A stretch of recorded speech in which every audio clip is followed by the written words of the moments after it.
Good morning down in Town West, and thank you for inviting us again to share our stories, which I hope that not only will you listen carefully, but you will also share it with your parents when you come home.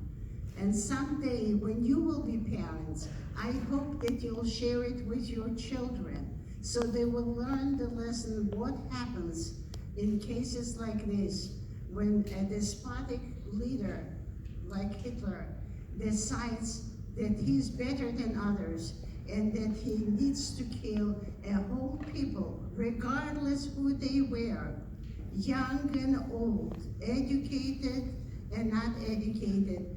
Imagine how many great scientists would have come out of all that 6 million that perished. My name is Ann Jaffe. I'm a child survivor, and I have survived because of my parents' skills. I am very lucky to compare with all the other survivors because I was a child and I would have never made it. I come from a different place. I come from Eastern Poland, and the Nazis did not come to our place until 1941. My story of survival has a very happy ending because I survived with my parents and most of my siblings. It was my parents' skill and extraordinary luck that saved me from execution. Every survivor has a story to tell. I was 10 years old when the Nazis marched into my small village in Eastern Poland in 1941. In the 3 years under the Nazi occupation, I witnessed 90% of the Jewish people in my village brutally murdered. The final execution in my village took place on the holiest of Jewish holidays in 1942. The last 120 Jews were shot in a nearby forest. To me, it was not just a number. I knew every one of them. My favorite aunt and her 2 daughters, my best friend and her mother, my neighbors, the children with whom I played every day. I remember them all. A few families that the Germans still needed for labor, including my family, were transferred to a ghetto in a neighboring town. They referred to us as useful Jews, nützliche Juden. A few months later, with the help of Russian freedom fighters, we called them partisans. We escaped from the ghetto to the forest with a 17-month-old baby in our hands. The escape was not planned. We didn't have time to take anything with us. We arrived in the forest in the beginning of November of 1942. The survival in the forest, without warm clothing and proper shelter, without money to buy any food, and in the constant fear of being recaptured, was extremely difficult. I will never forget the wonderful farmers who helped us from starving to death. I was liberated by the Russian army on July 4th, 1944. Mark the dates. I was liberated in 1944, a year before Manya was liberated. This is another lucky incident in my survival. I want to tell you one more thing.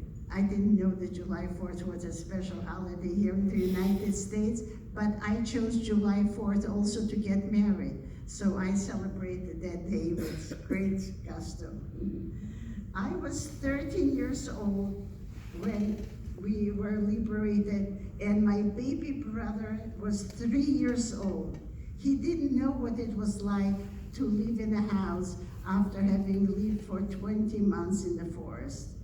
In the early years after the war, we didn't speak about our experience to strangers, only amongst ourselves. We didn't think that anyone would understand what we witnessed. The memories were very painful, and the nightmares haunted us for many years to come.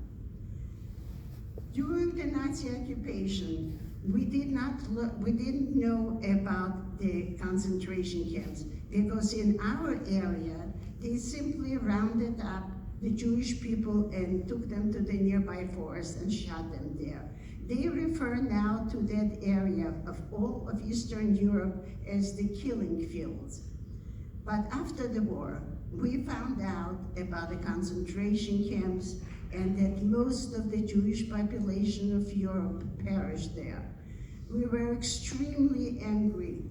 I was walking around filled with hate towards those who knew what was happening. Everybody said the free world knew but did nothing to help us. So I was very, very disappointed and angry.